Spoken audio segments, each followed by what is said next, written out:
Guys, welcome to my channel Aditi লাইফস্টাইলে তোমাদের অনেক অনেক শুভেচ্ছা ও ভালোবাসা। তো দেখো, আজকে হচ্ছে ম্যারাথন দৌড় ছিল। আর পুরনো স্টেশন থেকে বজবজে নতুন স্টেশনে স্বামী বিবেকানন্দের মূর্তিটাকে কি সুন্দর বাচ্চারা নিয়ে আসছিল। আর এটা কেন আনছিল, কি কারণে আনছিল, সেটাই আজকে তোমাদেরকে জানাবো। তো হঠাৎ করে আগের দিনকে একটা দাদা আমাকে বললেন যে অদিতি, তোমার মেয়েকে একটু সাজাবে, তো একটু বিবেকানন্দ সাজিয়ে দিলে খুব ভালো হয়। তো আমি বললাম ঠিক আছে, আমার কাছে তো কস্টিউম ছিল না। তো আমি এই কাকুকে বলেছিলাম, ইনি হচ্ছেন আমাদের নাটকেরই মেকআপ ম্যান। মানে একটা সময় আমি একটা নাটক করেছিলাম, সেই নাটকের মেকআপ ম্যান ইনি প্রশান্ত কাকু, খুব ভালো মেকআপ করেন। তো কাকুকে আমি ফোন করি, তো কাকু বলেন ঠিক আছে, নিশ্চয়ই করে দেবো, তুমি ওকে আমার কাছে নিয়ে এসো। তো সেই প্রস্তুতি চলছে ওকে বিবেকানন্দ মানে সাজানোর।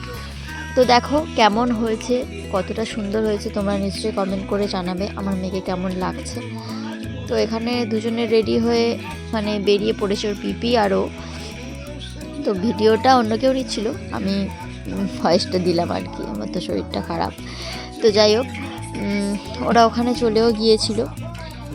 দেখো কত সব ছেলেমেয়েরা সবাই এসেছিল এই ম্যারাথনে। আর এখানে গুনগুন বিবেকানন্দ হয়ে চুপটি করে বসেছিল। আর তখন অনেক কেউ আসতে বাকি ছিল।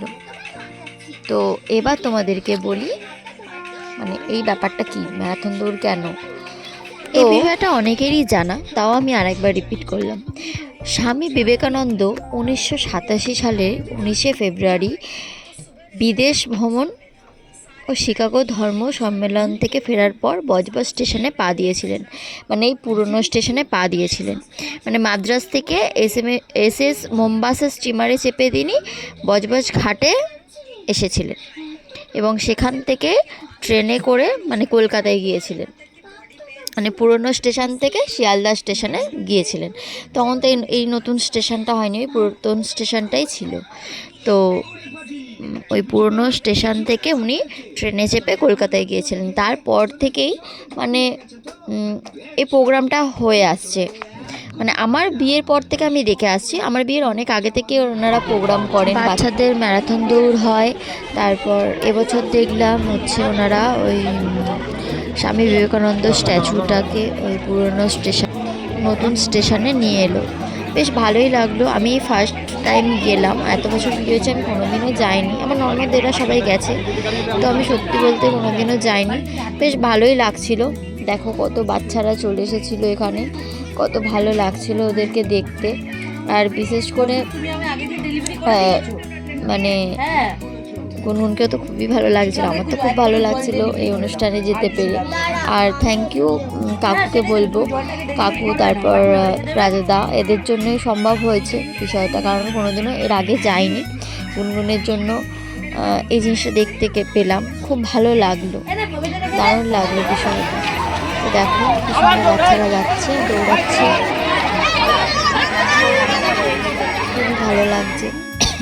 তো এখানে আমাদের এটা হচ্ছে নতুন স্টেশন, আমাদের বজবজ স্টেশন। বজবজ স্টেশনে নেমে এখানে মাল্যদান করেছে কৌশিকদা, আমাদের কাউন্সিলর, উনি মাল্যদান করছেন। আমাদের 14 নম্বর ওয়ার্ডের এটা হচ্ছে স্টেজে এবং দ্বিতীয় সিটটা স্টেশন ম্যানেজার, আপনিও আমাদের এই মঞ্চে আসার জন্য অনুরোধ করছি। আমরা ধন্যবাদ জানাবো বিদ্যুৎ সমিতির পক্ষ থেকে যে এত সুন্দর অনুষ্ঠান এই প্রথম। আজকে এই সভামঞ্চ আলোকিত করে উপস্থিত রয়েছেন অবশ্যই মহারাজ প্রপন্ন আশ্রমে উপস্থিত রয়েছেন, যিনি এক কথায় পরিপ্রাজক বলা যায়।